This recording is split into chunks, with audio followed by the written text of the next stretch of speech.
Don't let anybody tell you that you're going to die. You don't have to accept that. You have to take on the faith of the fact that you can do it yourself. I did. It's time to talk. And you are listening to It's Time to Talk. And it's, as I said at the top of the show, it's a pleasure to have your company week after week. Tonight we're joined by Christine Matheson, a woman who was told she had no more than 12 months to live after being diagnosed with terminal cancer. That was about 5 years ago now. And she puts her survival down to a decision to turn her back on conventional medical practice and do battle with the big C on her own terms. Christine, welcome to the It's Time to Talk program. Oh, thank you. It's great to have you in. Now, your book, From Cancer to Wellness, is subtitled A Step-by-Step Handbook for Beating Cancer, yet within the pages there's no mention of radiation therapy, chemotherapy or surgery.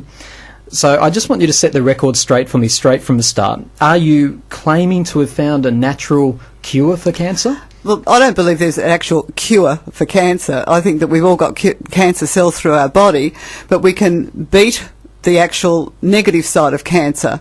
A lot of people, from what I'm told by doctors that are into nutritional medicine, that people actually don't die of cancer, they die of the side effects of cancer, which is, pneumonia and liver disease and all that sort of thing. So I don't claim to, like the cure for cancer, but what I do know is that I no longer have the negative cancer cells and the bad cancer cells through nutrition, through what I did and using my mind as well.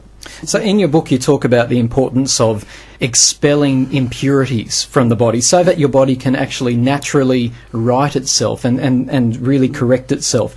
Do you believe that the human body is capable of overcoming cancer itself and even terminal cancer?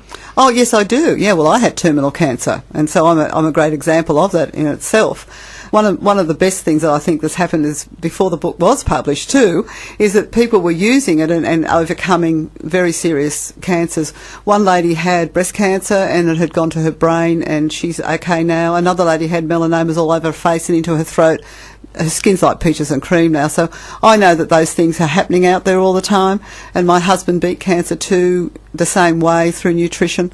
And he had it in the lymph nodes as well. So, which is, once it gets into your lymph nodes, it's a pretty dangerous situation, yeah. It's interesting because Hippocrates, who was the father of medicine, his statement is, let thy food be thy medicine. And somewhere along the line, we've forgotten those. That's why I think I called it the forgotten secrets. It's sort of thought we have forgotten the true fundamentals of healing our own body. And we can do it. I don't say that 100% of people are going to be able to do that.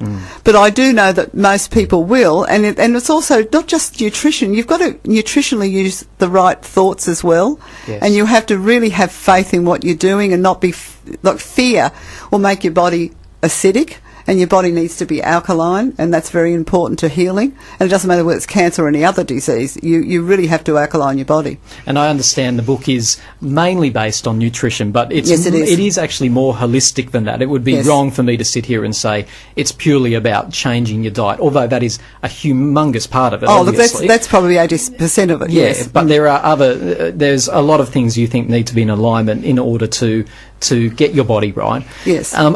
Not to labour the point, but you mentioned people who have used this lifestyle change to overcome cancer, and you cited some examples there, including yourself, your husband, and a lady there with brain cancer. But are they exceptions to the rule? I mean, do you really believe most people, if they follow the content of your book, which we will explore more, can actually Yes, I overcome do, this? because it's not just see, there's been people doing this for many, many years. I'm not just somebody that's just come up with this idea. I mean, the idea came up through my own studies of cancer and from chronic fatigue and all this sort of thing. There's you've got the Gershon Institute over in America who do all this sort of thing. You've got people like the Ian Gawler Foundation down in Melbourne, Victoria, that do it. A place called Living Valley Springs in Kin. They're helping people all the time with the same sort of thing. And there's people just everywhere, all over the world. I get emails actually from people saying, when they hear about me, they say that they've done this too, this is terrific, not even using my book but using very similar principles and about the nutrition, etc. Let's talk about the book. Now, I've read it over the past week, and my interpretation of it, and I hasten to add, it's only my interpretation, is that it's a tool for people to take control of their bodies, really. That's what I took away. It's a series of steps that a person can take to stop abusing themselves, really, because let's face it, I completely buy into what you've suggested there, which is Western lifestyles. We're quite indulgent people. Yes, we are. And we really place our bodies under siege daily. How do you want people to use your book? Look, I want people to use my book also, not just to beat cancer. I want them to use my book to avoid it. If they follow the principles which helps your body become alkaline, put the nutrition back in your body that we're missing so desperately. And there's other things too, you know, like there's little procedures, like if you probably saw the bit about the digestion and the candida and the parasites. Look, it's really quite interesting. We took on a weight loss group recently using the protocols in my book, the nutritional protocols and my husband's rehabilitation type training. And I had people with arthritis, and I've got people with heart disease and people with all sorts of things. Nobody with cancer, but they're using these principles. And you know, the first thing they had to do is they had to do the Candida test. There's a test that you do which you actually, you know, I won't go over it on the air. People have to buy the book for that one.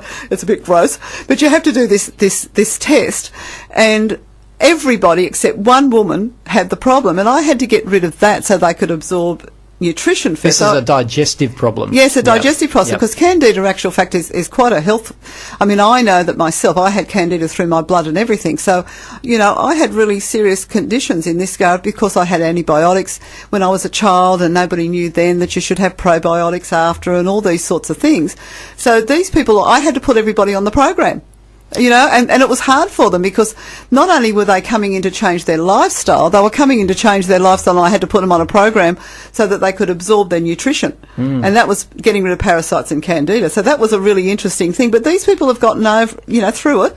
I've got more than half of the group still there. Some of them just couldn't cope with actually showing up every morning and doing the exercise that they had to do, and I guess disciplining themselves. But I mean, that's society, isn't it? And people are indulgent. They don't want to give up certain things in their life. They have the attitude of living to eat instead of eating to live. And our society, unfortunately, because of all the ads you see on TV and all the other things that, or you know, we've got the takeaway food complex that we have, that's okay to eat that because it's on television, where it's not. You know? You've got a lot of undoing to do in this world, because yes, we are, even with all our knowledge that we've got, we're not backtracking away, are we? We're still fast tracking down that path to really dietary disaster.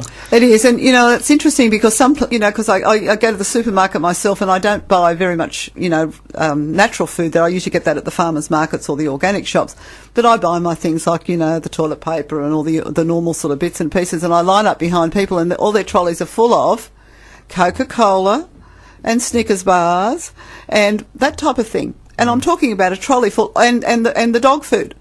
No, you're very similar to me on that score. I have to admit, I'm amazed when I go through the supermarket and see just how few people walk through with just whole foods in their basket or in their trolley. It's amazing. What I found about your book, though, is that it seems to be very much based on conventional wisdom, I suppose. It's on one hand, someone could describe this as alternative. To me, it didn't strike me as alternative so much as back to basics, conventional wisdom. For example, you've touched on it there, the digestive system.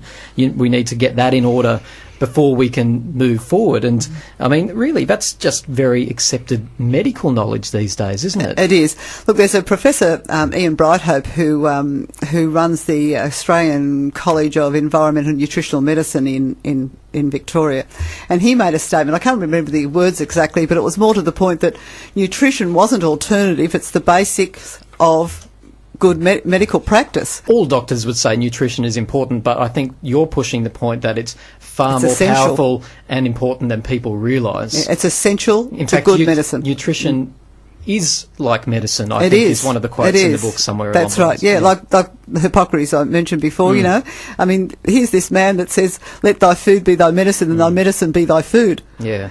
Now, unfortunately, I will stand up for the common man here when I read your book. Unfortunately, there are a lot of dietary favourites in there which receive some fairly harsh criticism in your book, to say the least. Sugar, salt, caffeine, which I think you describe as toxic somewhere in the book, and alcohol. Are these the types of nasties that you're talking about when you take aim at the Western diet? Oh, yes, definitely. I mean, I was a very heavy drinker. for a start. I drank coffee like it was coming out of my ears until I met my husband in 1985.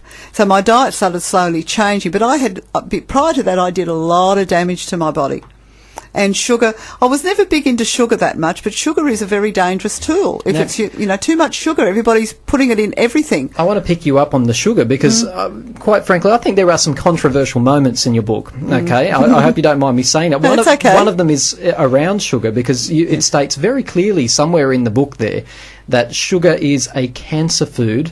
Yes. And must be eliminated from the diet if you're, well, probably for everyone, but particularly if you've been diagnosed with cancer. It's in red, it's bold, That's right. A very key message in the book. Yes, it is. And it's very dangerous for the body. And people who, for instance, anybody who has candida too, like it feeds actually the yeast. It feeds the yeast in the gut, and it stops you from absorbing nutrition.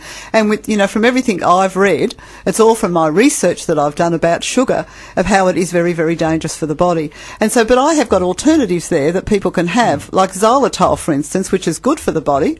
That's better. I've got stevia there too, and I have, some people like stevia. I don't particularly, because it, unless it's from the plant itself, it can have a very strong, it tastes chemical to me. Agave too is another one. I use agave, I wouldn't use, as long as it's raw agave. I use that in some of my desserts because as you probably saw in the book, there was I've got a great recipe for cashew and macadamia, like a little tart. It's got raspberries on top. Some amazing recipes in there. But it's funny, even listening to you now though, there are ingredients and foods that you are referring to, which I know a great percentage of the people listening would never have heard of before. They wouldn't. Yeah, unless they go into a health food store, they won't have heard of it. Unless they're that way inclined, they won't have heard of it. And they think to themselves, well, how can I afford that? Well, stop buying your Coke, stop buying your Snickers bars, and stop buying the junk, and start replacing it. It's false to say that eating healthy is expensive. We need to I get told that all the time. It's not I true. can't afford to do that, they say to me, and I say, well, what do you buy? And I said, well, how about you give that away?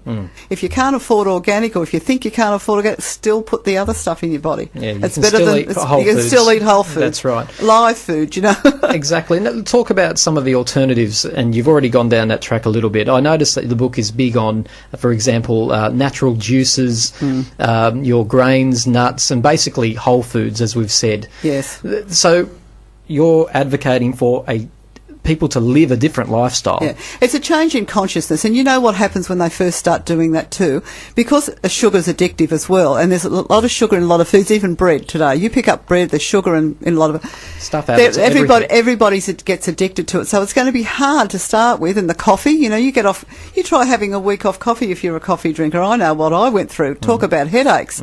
But you've got to do it. If you want to be well, that's what you have to do. If you want to avoid disease, that's what you need to do. And that's the hardest one, living in that avoidance. I mean, I was starting to get there, and then I got cancer anyway, because I wasn't doing the whole thing. My body was very acid. In 2005, my husband and I were involved in a construction company. He had been there for 44 years. And we were defrauded of $7 million. And the stress leading up to that is actual fact what triggered the melanoma that had been removed from my back when I was in 2001.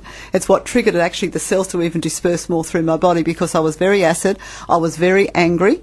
You can actually put yourself through a lot of stuff through your own mental, capacities to make yourself sick. And I did make myself sick. Yeah, and let's face it, stress is a part of life, but your book actually talks about managing and coping and affirmations and other things beyond nutrition. It does. Now, look, I have to say, I love what the book says about nutrition. It's a pet topic of mine. I'm into nutrition, and I think that we do need to get back to basics, which is the message in the book. Whole foods are put back in the frame in your book. But here's the thing, it's a big call to suggest that a gold star diet and relaxation techniques and other holistic therapies and techniques can cure a cancerous disease. Sell your idea to me. How can that lifestyle change, how can eating well, ridding the body of impurities, how can that overcome something like cancer? Well, because I'm treating the cause of the disease to start with. What caused the disease is lifestyle what we did, what we put in our mouths, how we behaved, what our lifestyle, totally, our overall lifestyle. So if you've got to go back to what the cause is of that disease, and to me, that's what I did. I went to the cause of what gave me cancer. But I also went straight into the affirmations. Now, I'd been told I was going to die. So the first thing I had to do was to get rid of that subliminal message, and so that's where the affirmations came into. But I also had to do affirmations in regards to the anger that I was carrying. There are people out there that did the wrong thing by us, and I had to, I guess, forgive them for what they did, because, you know, if you don't, all you're doing is making yourself sick. So it's an holistic point of view of how to get rid of cancer, how to get rid of any disease for that matter. And I believe, as I said, basically it comes from your nutrition, but it also comes to your thoughts. So you're really talking about relieving the body in every possible way, wherever you can. That's right. Can we return back to your own story just for a moment? Yes, of course. Can you tell us about that day when you were sat down, presumably in a doctor's office somewhere, and told that you had terminal cancer? Oh, yeah, that was terrible. Well, you know, my family were all around me because we had this, obviously, you know, being sent to the oncologist. I've already been told by my doctor that there was a problem, but she didn't tell me. All I got was everybody crying around me every time I walked into the surgery, and I'm thinking, what's wrong with these people? So the next minute we go to an oncologist, and he sits us down and he showed us up on the wall everything, you know, the X-rays and the blood tests and all that sort of stuff. And he just said to me, well, look, you know, there's absolutely nothing we can do for you. He said, because I had a very large tumour behind my aorta on the lungs, you know, so that they couldn't have touched it anyway. And I said to him, well, look, and I thought he was joking, you know. I mean, I knew he wasn't, but you know what I mean. It was very disbelieving. And he said to me, I said to him, well, look, what is your prognosis? And he said, well, I'm sorry. He said, but, you know, you've got the most 12 months. My whole family's mouths just dropped, and we walked down, and then everybody was crying, and I was sitting in disbelief. And then when I went home that night, my husband in the middle of the night had an anxiety attack, so I had to calm him down because he's thinking he's losing his wife. And then about a week later, we were dancers. We were ballroom dancers, and we used to do competition dancing. And that particular weekend, I went on the dance floor, and I just froze, and I went into panic mode. I went into fear, panic mode, stress. I just couldn't move, and he had to take me off the floor. So I was a mess, absolute mess. And I was thinking, my God, I'm going to die. He's told me, all of a sudden the penny dropped, gee, I've been told I'm going to die. So I then thought to myself, well, look, I just sort of felt that my time wasn't up. This is not right. This can't be. I've got to do something about this. And my husband, of course, all this time had been out on me to embrace what he had done in 4 years before I met him. And because we used to own a meditation centre too, so I knew all these things. I had all the principles in place. It's just having to actually put it in place. What you were preaching. Exactly. I had to really practice what I was preaching. And sometimes I still do. I go off the rails every now and then, you know. Did they offer you treatment which you refused, for example, radiation? No, he said to me, in my case particularly, he said, because of the large tumour behind my behind the aorta, that would be totally, okay. You know, can't do that. But I wouldn't have done that anyway. But one thing they did do for you, though, or offer you, was to be a trial candidate for certain treatments. Oh, yes, yeah. Oh, did I tell? Is that in my book? I don't think that is it? I have many sources. You have many sources. Yes, I did. Yes, I did. And I went up and I went with my sister, and I decided to go up and check out this thing because I had pressure on the family to actually, you know, that's treat one of the yourself. things. Yeah, well, would you know, it's interesting because, God, I haven't spoken about that for a long time. And so I go off to the hospital and find out about this treatment, but all the side effects and nothing proven. It was purely experimental. Purely experimental. I wasn't going to be their guinea pig. So I'd already made up my mind that I was going to do everything naturally anyway. And there's a lot of people, mind you, that keep going on different trials and different things, and they're just ruining their body, and they're not getting anywhere. And I'm not saying everything people do is wrong. You know, I'm not going to tell people that they shouldn't do things, because the choices you make are the choices that you have to be comfortable with. And my choice was to do nutrition. And so you went down this track of this amazing road, really, of you refused to give in.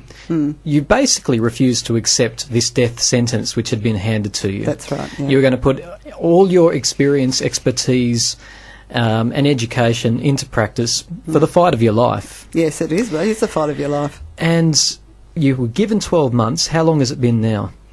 Well, it's been nearly 6 years. Nearly 6 years. Yeah. The question most people want to ask is, how do you know you're cancer-free? Sure, you survived longer than they said. Have you been back for scans? Yes, I did. Yes, I had a scan. I won't go back on a regular basis and have scans, but it's more important to have blood tests than it is scans. So what are they showing you, though? Well, I'm healthy. You know, I mean, I don't have Are you any... cancer-free? Yes, I am cancer-free. Yes, I've been cancer-free for a long time, so I'm, you know, and I feel well. What are the doctors saying? I know what they're going to say to me. Oh, it's a fluke. You know, and that's what happens. They say, oh, it's a fluke. I went to another doctor who I thought was into nutritional medicine, only he wasn't. And he sent me off to have scans because he wanted to check. So all of a sudden, you know, I'm okay. And the surgeon said, oh, yes, I've seen this before, but, you know, they treat it like as though it's, oh, you know, you're just lucky. And it's nothing, but they don't embrace, it wasn't embraced. But then again, you know, when I say that, I do have doctors that work with me all the time that actually do seminars with me now that embrace nutrition 100%. So I've got both, and I do keep a check on myself, particularly on the blood test side of things.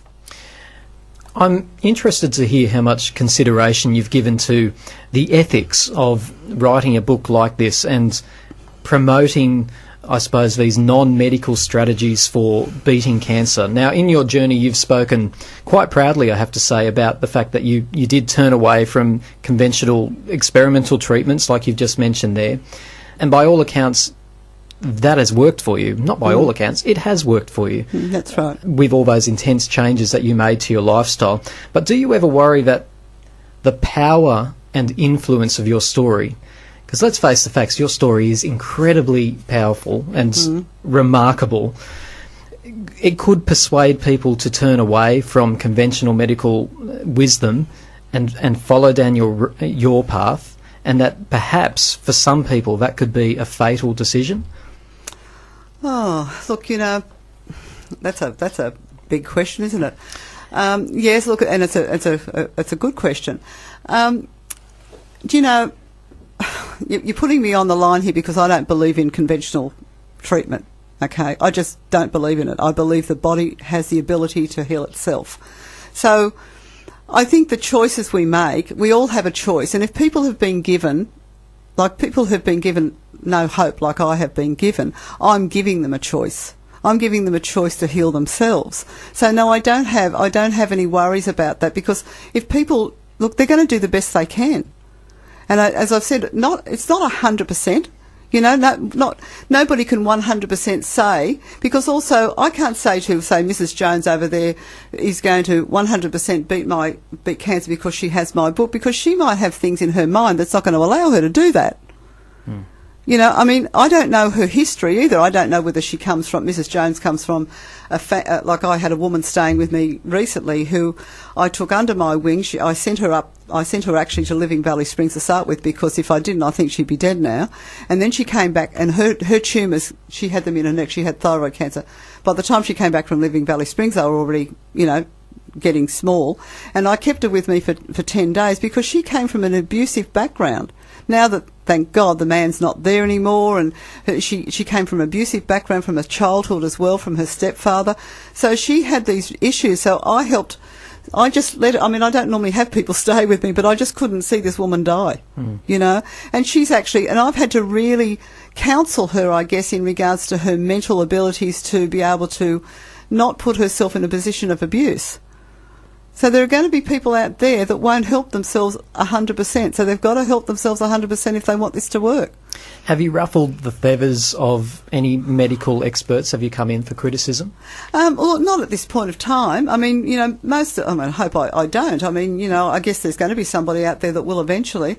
But at the moment, most of the reports I get in emails is that, oh, look, I found your book in my doctor's office, so I get positive stuff. Because let's face it, your book does give hope to people when they've been told there is no hope. That's exactly right. And, early stage cancers, where people have had small amount of chemotherapy, radiation, people like that survive. But you put somebody through that treatment when their bodies are already ripped apart, all you're doing is harming them, because it's a whole heap of chemicals they're putting in their body. Your immune system is not going to survive that. You need to get nutritionally sound. You need to get your body back to what it was before you beat it up. What's your personal take on chemotherapy and radiation therapy? Well, I don't believe in it personally. I personally, I think it's dangerous. I personally do, and I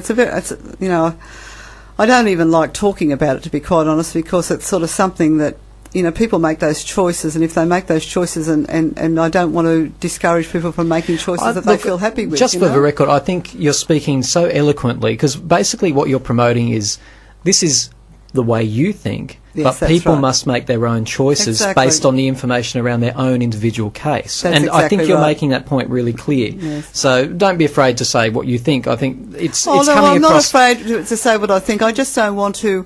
See, my whole philosophy is not to can the medical industry. Sure. I believe the medical industry do a fantastic job out there for what they do.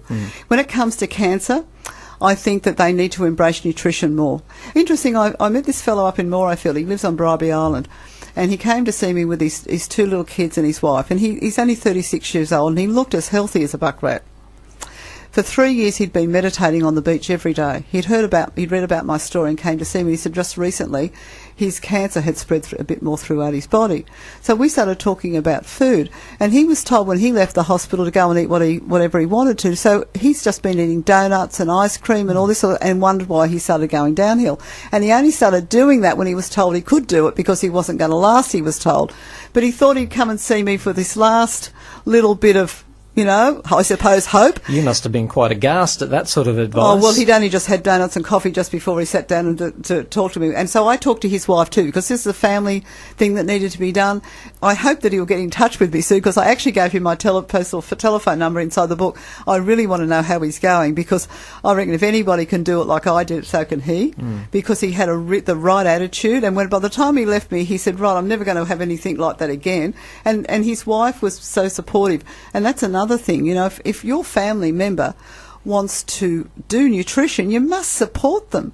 I get people sometimes where their family just won't support them, and this person's left out on their own wanting to get well, and they've got this extra stress of the husband or the wife or the sister or the mother. Why do we have to eat that? Yeah, exactly. And why would you want to do that for? Go and get radiated and chemotherapy. Get a quick fix. Yeah, get a quick fix. It's a sign of our society, really, yes, isn't it? Yes, I know. It's very sad, really. What is your advice for someone who may be listening now, who may have been recently diagnosed with that horrible C word, and we all know someone like that? Yes. What hope or guidance can you give to them? Well, they have to take power over their own body. That's what I say.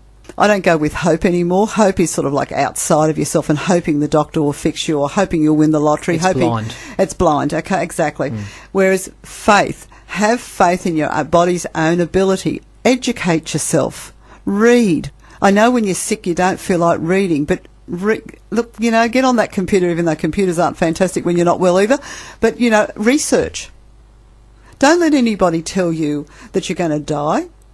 You don't have to accept that. You have to take on the faith of the fact that you can do it yourself. I did. I have driven 7 hours. Well. I do. I am well. You're radiant. Yeah, I am. And, the fact of the matter is probably on Sunday I'll die in the and lie down and sleep nearly all day. But in actual fact, I'm able to cope. And most people with my situation, from long-term glandular fever and all this sort of thing, with, it affects your immune system. So I have to be particularly careful, because I don't want cancer back again.